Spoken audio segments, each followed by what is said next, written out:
Olá, seja muito bem-vindo. Eu sou Tabata Porte e começa agora uma entrevista especial.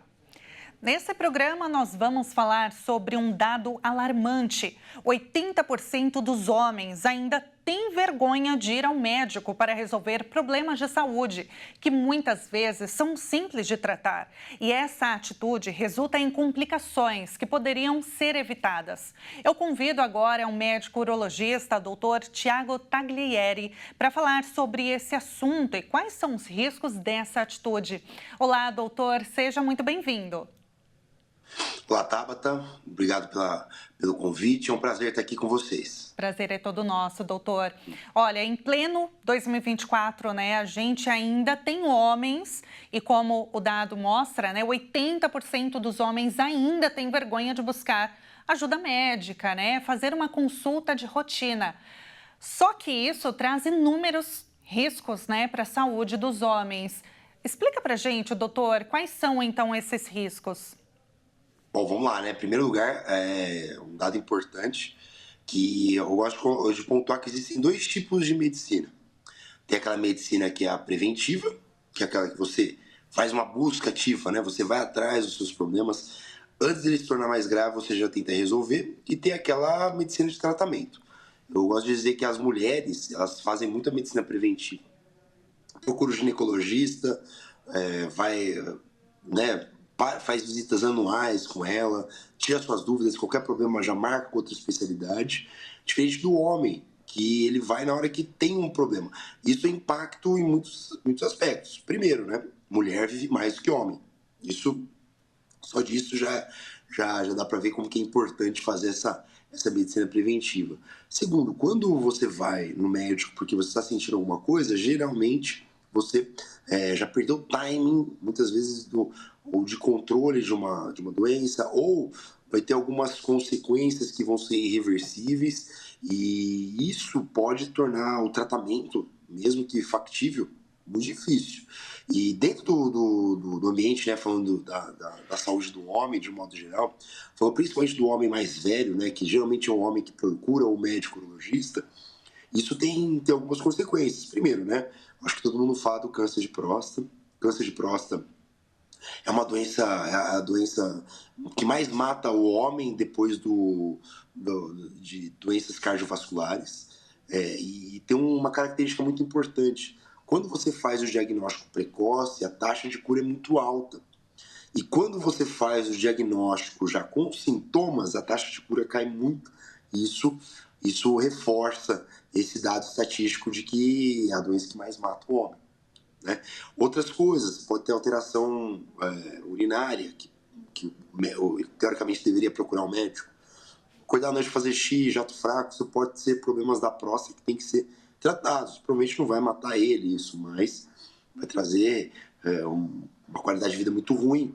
E também tem problemas relacionados à questão sexual, que muitas vezes é o primeiro sinal de que alguma coisa não está indo bem na sua vida. Não só o problema da satisfação da pessoa, mas muitas vezes hoje nós sabemos que pessoas que têm problemas cardíacos não têm nenhum sintoma. E começa como sendo o primeiro sintoma dessa pessoa começa a estar uma disfunção erétil. Ou às vezes tem alguma doença que está subjacente ali que ele se manifesta como se fosse uma disfunção erétil. Então, assim, e são todas as vezes que a gente consegue pegar logo no começo, no consultório, quando esse paciente ele procura o médico de forma rotineira, que ele perde essa vergonha de procurar o médico, que nem você bem citou aí no começo da entrevista. Essas informações são muito sérias, né, doutor, que você traz para a gente. Você falou do câncer de próstata, né, que é o mais comum, que você mencionou, as doenças cardiovasculares acometem mais os homens. Em segundo, o câncer de próstata. Além dessas doenças, existem outras também, doutor, que são comuns e frequentes nos homens, nesse público de, digamos, 80% que tem vergonha, que não faz a medicina preventiva? Sem dúvida, sem dúvida. E é engraçado que tudo acaba ficando um pouco interligado. Porque tanto para tumores, neoplasias, né, e quanto para doenças cardiovasculares está muito relacionado com os hábitos dessa pessoa. E os hábitos dessa pessoa leva a ter uma doença chamada síndrome metabólica. Se você chamar um endocrinologista, ele vai falar com muito mais propriedade que eu. Mas basicamente, o que é a síndrome metabólica? A pessoa que tem aquele aumento da circunferência abdominal junto com outras doenças. O que é? É a pessoa que está... Não estou falando de peso, tá? Estou falando de circunferência abdominal. Quando a pessoa tem aumento da circunferência abdominal com pressão alta, ou com alteração do colesterol, ou com alteração de uma diabetes, por exemplo, ou até mesmo alterações hormonais, né, baixa testosterona, isso configura uma doença, uma síndrome metabólica. E isso é muito comum nesses pacientes que não fazem a medicina preventiva, porque ele não tem a consciência de que isso pode estar acontecendo com ele. Tão importante quanto a síndrome metabólica, que está muito relacionado com os hábitos dessa pessoa, né? Comer bem, dormir bem, atividade física, existe o problema das doenças mentais. O homem, ele estatisticamente, ele tem uma taxa de suicídio maior do que as mulheres. Um suicídio efetivo, né? O número de mortes por suicídio na população masculina é maior. Porque provavelmente a mulher, ela procurou, isso é suposição, né? Isso é uma coisa que eu não consigo afirmar, mas provavelmente o homem, ele demora mais para procurar ajuda, ele demora mais para entender aquele problema dele, por isso ele acaba tendo esses números mais graves, né? Esses números mais alarmantes, que poderia ser muito bem, talvez não curado, mas controlado se fizesse uma medicina preventiva. A partir de que idade que os homens eles devem realizar os exames de próstata, buscar um urologista? Ó, existe até uma campanha da Sociedade Brasileira de Urologia chamada Vem Pro Uro, né? Que na verdade, a partir do momento que sai da idade pediátrica, que é uma criança, ele deve procurar o urologista, que nem a menina procura o ginecologista. Às vezes nem precisa fazer exame, mas só para fazer um acompanhamento, tirar aquelas dúvidas do início da vida sexual, dúvidas com relação a hábitos, bons hábitos de vida, o que fazer. Às vezes essa confiança leva o médico a entender alguns distúrbios psiquiátricos, às vezes pode levar ele a entender alguma tendência a ter alguns vícios, álcool, que é muito frequente na nossa juventude, cigarro, outras drogas também, certo? Isso, então, teoricamente não tem idade. Teoricamente, saiu do pediatra, deveria procurar já o urologista.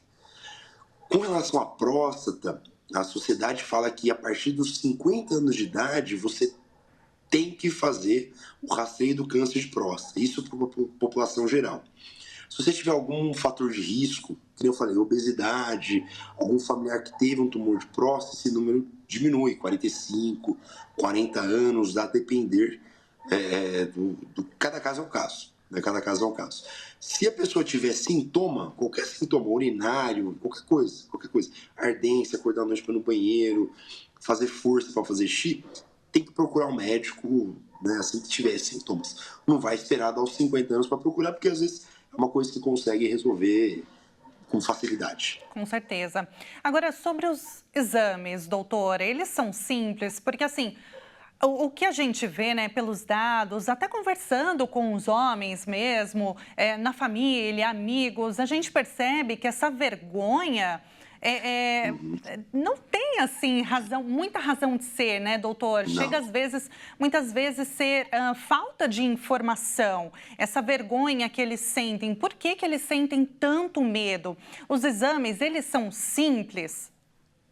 O exame de rastreio, né, que é esse exame que a gente faz no nosso dia a dia, eles são extremamente simples, extremamente simples. E eles trazem muita informação para nós, né? Então, assim, faz parte do exame físico médico. Na faculdade de medicina, todo mundo aprende que o exame físico, ele envolve examinar todos os compartimentos, né? Todas as partes do corpo. E o grande e o temido toque retal que a gente faz no consultório do urologista, ele é um exame rápido, fácil de fazer. Teoricamente, ele tem que ser indolor. Se tiver qualquer tipo de desconforto na hora de fazer esse exame, ótimo. Então, foi muito bem indicado o exame, porque provavelmente já vai sair do consultório com algum tipo de tratamento, porque não é para ter esse incômodo. E ele traz muita informação. O rastreio, né, voltando ainda para o câncer de próstata, o rastreio ele obrigatoriamente envolve o exame de sangue mais o toque retal. Ah, mas o meu médico pede só ultrassom e ultrassom. O ultrassom e o exame de sangue. Provavelmente está fazendo de forma incompleta. Isso, o rastreio ele obrigatoriamente tem toque mais o exame de sangue. Perfeito, doutor. E no caso do colesterol, o que tem a ver com a próstata? Isso, aí voltamos àquele assunto lá que eu falei da síndrome metabólica, né? Alterações do colesterol, principalmente pelos maus hábitos, né? Leva ao acúmulo de gordura, né? Porque nosso organismo, ele quer guardar energia. Só que chega uma hora que ele não consegue dar conta daquele monte de energia que você está colocando para dentro, né? Que nem comendo lanche e tudo mais. Quando você acaba acumulando na forma de gordura, principalmente nas vísceras, no fígado, isso leva a um comprometimento, aumenta alguns marcadores inflamatórios. Esses marcadores inflamatórios, ele pode levar à aterosclerose. O que é aterosclerose? É um entupimento das artérias, do coração, do pênis. Hoje nós sabemos que pessoas que têm alterações metabólicas, né, inclusive relacionados ao colesterol, têm uma chance maior de ter hiperplasia prostática benigna. O que é? Foi o outro espectro que eu falei da próstata. A próstata ela pode aumentar de tamanho a ponto de atrapalhar o seu xixi. Lembra que eu falei que o rastreio do câncer de próstata começa a partir de 50 anos de idade? Em alguns casos, nós começamos a partir dos 45. Então, pacientes obesos, né, ou com a cintura abdominal maior, por conta desse aumento do colesterol, tem que começar o rastreio com 45 anos. Por quê? Hoje nós sabemos que é uma população que tem uma maior chance de desenvolver o câncer de próstata. Então, o colesterol que está relacionado com tudo o espectro de estilo de vida, alimentação, qualidade de vida, tudo isso que envolve você manter os níveis adequados de colesterol, tem um impacto muito significativo na saúde do homem e também na saúde urológica desse homem. Maravilha. E, doutor, quais as recomendações, então, os conselhos? Você falou muito bem durante toda a entrevista, mas eu gostaria que você desse algum conselho para os homens que estão nos assistindo, as mulheres que muitas vezes convivem com seus parceiros, pais, tios, que ainda têm muito preconceito, muita vergonha, falta de informação. Qual recomendação, qual conselho você passa? Bom, primeira coisa, eu acho que a informação está aí para todo mundo utilizar. Então, assim, se você conhece alguma pessoa que pode estar um pouco relutante, que não quer fazer essas rotinas, traz informação para ela, né? A informação, conforme ela vai sendo absorvida, uma hora a informação ela chega ao incômodo dessa pessoa. Primeiro ponto. Segundo ponto, todo mundo precisa de 5 profissionais para ter uma vida saudável. 5 profissionais. Isso eu falo nas minhas consultas, assim. São 5 profissionais que vão fazer com que você tenha uma vida longa e saudável. Né? Chega para o homem, ela fala, pô, você quer ver seu netinho se formar? Quer ver seu filho se formar? Quer ver seu neto casar? Então, assim, tenha 5 profissionais te acompanhando no seu dia a dia. Primeiro, tem que ser um médico de confiança. Se não for seu urologista, pode ser o cardiologista, o geriatra, o reumatologista, não sei, tem que ter um médico de confiança para justamente estar fazendo esse acompanhamento. Segundo, dentista, né? A gente esquece um pouco o dentista, mas saúde dental é muito importante para a gente ter uma vida longa, né? Terceiro, um psicólogo. É muito importante ter uma saúde mental controlada. É importantíssimo você fazer um acompanhamento com um psicólogo. Quarto, um nutricionista. O nutricionista, ele vai falar para você não parar de comer uma coisa para comer outra, mas ele vai falar o que você gosta de comer, a hora que você pode comer e a quantidade que você pode comer. Não é achar, eu acho que eu como bem, isso não é suficiente. Né? A mesma coisa um profissional de educação física, que é o 5º profissional que eu coloco como sendo muito importante para você ter uma vida, pelo menos longa, né? Você conseguir, lógico, nós não conseguimos, a gente tenta sempre ganhar, né, da nossa longevidade. Sim. Mas isso são coisas que nós conseguimos fazer para justamente aumentar ela. Do resto, não tem muito o que fazer, mas esses 5 profissionais com certeza vão te ajudar a você ter uma melhor qualidade de vida e você justamente identificar qualquer problema antes dele se tornar mais grave. Com certeza. E a prevenção em primeiro lugar, doutor. Muito obrigada pela entrevista. Melhor informação do que essa é impossível. Muito completa as suas respostas. Muito obrigada, doutor. Foi um prazer. Tabata, eu que agradeço. Foi um prazer estar aqui com vocês hoje e à tua disposição para mais. Vai ser muita alegria se puder mais vezes. Muito obrigada, foi um prazer. Nós acabamos de conversar com o médico urologista Dr. Tiago Taglieri. O Entrevista Especial fica por aqui. Acesse o nosso canal no YouTube, Jornalismo Hit TV, para rever este e outros programas. Muito obrigada pela sua companhia e até a próxima. Tchau, tchau.